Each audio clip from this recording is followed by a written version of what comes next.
મને તખતદાન ભાઈ નું એક ગીત યાદ આવે કે મોજ મારે હું મોજ મારે હું મોજ મારે હું રે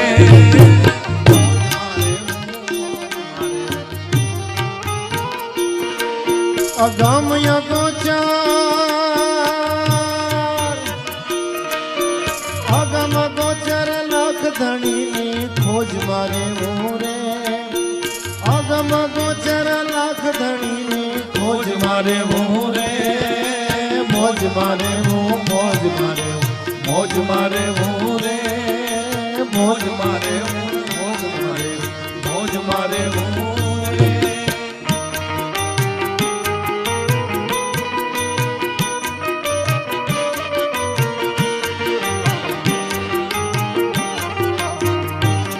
બે પેક પીને 2000 રૂપિયાની એક બોટલ ટેમ્પરરી રિલીફ આપી શકે તમને સાહેબ.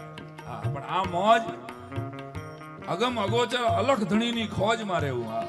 બીજી કડીમાં કવિ જવાબ આપે કાળ મીઠ પાણાના કાળ જાચીરીન કૂંપણું ફૂટે રે કાળ મીઠ પાણાના કાળ જાચીરી કૂંપણું ફૂટે રે આપ ધરા બીચ રમતું હાલે ખેલ ના ફૂટે રે આપ ધરા બીચ રમતું હાલે ખેલ ન ફૂટે અન લેર આવે લખ લૂટ રત્ના કરની હર લેર આવે લખ લૂટ રત્ના કરની લૂટ કાલે હું રે મોજ મારે હું મોજ મારે હું મોજ મારે હું રે મોજ મારે હું મોજ મારે હું મોજ મારે હું રે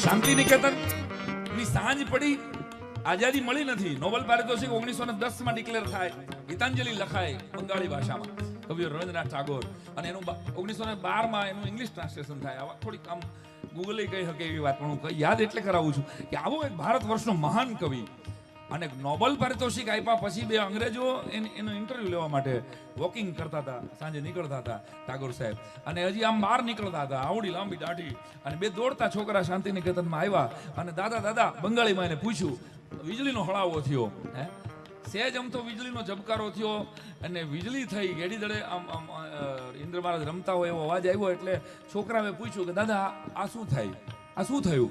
એટલે ઓલા જે પત્રકારો હતા એને એમ થયું કે હમણાં કોઈ પોએટ્રી કોઈ કવિતાથી ભરેલો જવાબ કવિ રવિન્દ્રનાથ ટાગોર આપશે. એટલે એને એમ કીધું કાંઈ નહીં બેટા, ઇન્દ્ર મહારાજ આકાશમાં ગેડી દડે રમે છે. છોકરા તો રાજી થઈને વયા ગયા કે આપણી જેમ ઇન્દ્ર મહારાજ રમે છે, ઓકે ઓકે એમ કરીને વયા ગયા. ઓલા પત્રકારોને ગળે ન ઉતર્યું, એ કે sorry to say you but તમે આવડા મોટા પોએટ છો, તમને નોબેલ પારિતોષિક આપવામાં આવે છે બ્રિટન ગવર્મેન્ટ તરફથી, અને તમને ખબર છે કે વાદળાના ઘર્ષણથી વીજળી થાય છે, ઇન્દ્ર મહારાજ ગેડી દડે ન રમતા હોય. આવી ફેક વાત તમે કેમ બાળકોને શીખવી? This is not fair. એટલે ટાગોરજીએ બહુ સારી વાત વિમલભાઈ કરી કે પહેલા તને આ ક્યારે ખબર પડી કે વાદળોના ઘર્ષણથી વીજળી થાય? તો કે ઓબ્વિયસલી હું 10મા ધોરણમાં આવ્યો ત્યારે. તો કે આ છોકરા 10મામાં આવશે ને ત્યારે એને ખબર પડી જ જાય, અટાણે તો એને મોજ રહેવા દે ગેડી દડાની. એમ તમે નાના હો ત્યારે તો એની મોજ, આ છોકરાને અટાણે હું કામ ઘર્ષણની વાતો શીખવવી જોઈએ? એક દરેકની અવસ્થા, સાધકની અવસ્થા પ્રમાણે સાધકને ગુરુ સમજાય જ જાય મારા વાલા.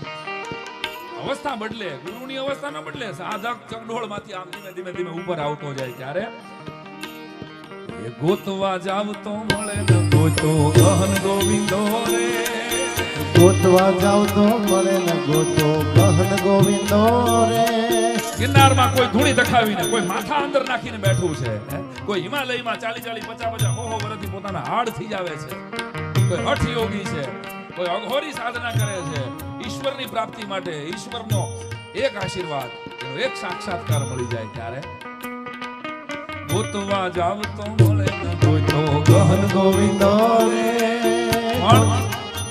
હરિ ભક્તોને હાથ વગો છે પ્રેમ પર ખંધો રે, હરિ ભક્તોને હાથ વગો છે પ્રેમ પરખંડો રે અને દેવ કે દેવને દીવો કે ધૂપ શું દેવું. તમારાથી ક્યારેક બહુ સરસ આરતી તમે કરો છો રાજુભાઈ, પણ ક્યારેક એવું બને કે બારગામ હો અને કોઈ આપણા ઘરમાં નીજ મંદિરમાં આપણા ગુરુદેવની આપણા ઈષ્ટદેવની આરતી રોજ કદાચ ન થાય તો કવિ અહીં છૂટ આપે છે. આવી છૂટ અધ્યાત્મમાં કવિ જ આપી શકે. દેવને આ દેવને ધૂપ કે દીપ શું દેવું, દિલ દઈ દેવું રે મોજ મારે મોજ મારે મોજ મારે મોરે મોજ મારે મોજ મારે મોજ મારે મોરે અગમ ગોચર યલકણી અગમ ગોચર યલકણી મોજ મારે મોરે મોજ મારે મોજ મારે મોરે.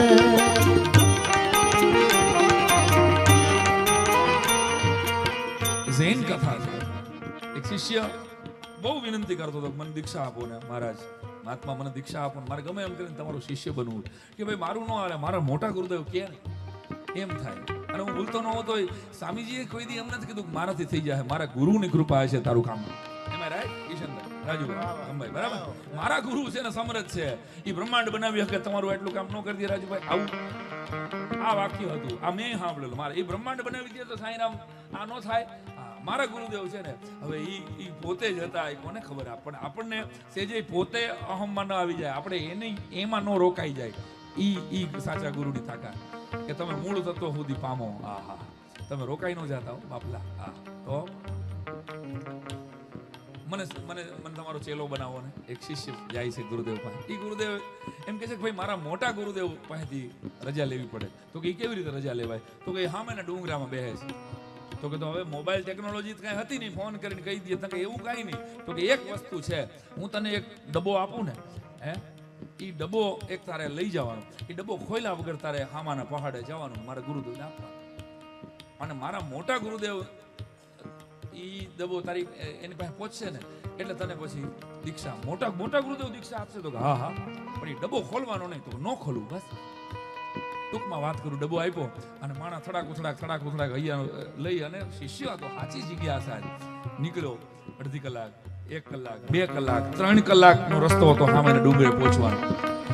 4 અને 4.5 કલાકે તો મોટા ગુરુદેવના આશ્રમની બહાર આવ્યો, ત્યાં સુધી ડબ્બો ખોલ્યો નહીં. શું હોય છે ડબ્બામાં? સવાલ જવાબ છે કાંઈ ઉપનિષદના વેદાંતના અઘરા સવાલ છે. મને ગુરુદેવ સવાલ પૂછે મને નહીં આવડે તો મને દીક્ષા નહીં મળે. કેટલાય વિચારોના વમળ અંદરથી ઉઠ્યા અને દરવાજે પહોંચ્યા સુધી 4.5 પોણા 5 કલાક સુધી ડબ્બો નહોતો ખોલ્યો. પણ દરવાજે પહોંચ્યા પછી એમ થયું કે લાઈને જરાક જોઈ લઉં, કાંઈક એકાદ અઘરો સવાલ જો પૂછશે ને મને નહીં આવડે તો દીક્ષા નહીં મળે. એટલે દરવાજાની બહાર પોણા 5 કલાકે આમ કરીને આમ ડબ્બો ખોલ્યો તો ડબ્બામાં બીજું કાંઈ નહોતું, એક ઉંદેડો હતો. એ છલાંગ મારી નીકળી ગયો. હાય ઉંદેડો. આ ગુરુદેવે ઉંદેડો આપ્યો હતો, પકડવાની ટ્રાય કરી પણ ઉંદેડો પકડાય નીકળી ગયો.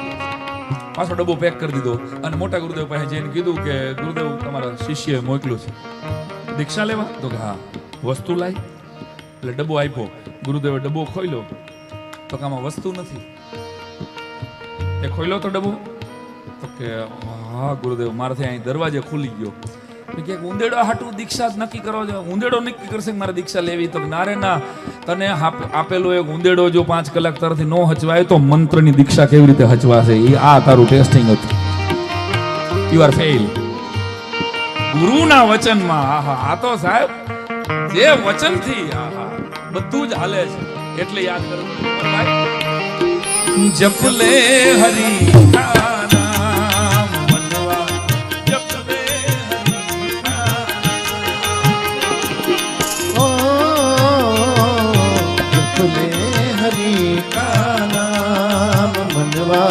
जप ले हरि का नाम, इसके नाम से बन जाएंगे, इसके नाम से बन जाएंगे तेरे बिगड़े काम मनवा.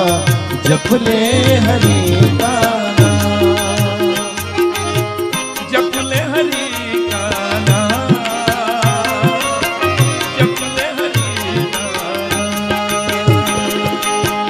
जप ले हरि का नाम, जप ले हरि का नाम.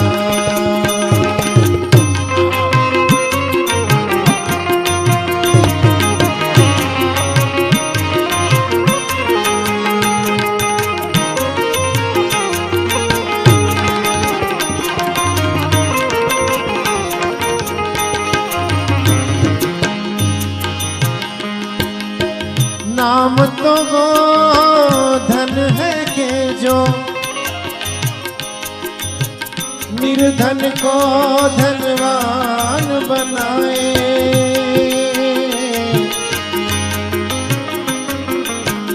नाम ही नर को नारायण की पहचान कराए, एक पहचान करा दे। नाम के पेड़ की छाँव तले तू, नाम के पेड़ की छाँव तले तू कर ले कुछ विश्राम। भगवान जप ले हरि का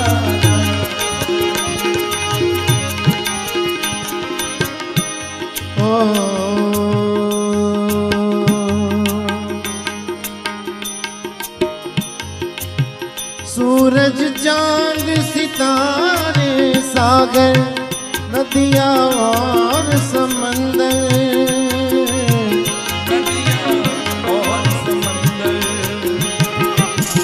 सागर सारे नाम के बल से ही चलते हैं। ये धरती ये अंबर, ये धरती ये अंबर, नाम के बल से दिन उगता है। नाम के बल से दिन उगता है और नाम से भरती शाम। भगवान जप ले हरि का नाम, जप ले हरि का नाम, जप ले हरि का नाम, जप ले हरि का नाम, जप ले हरि का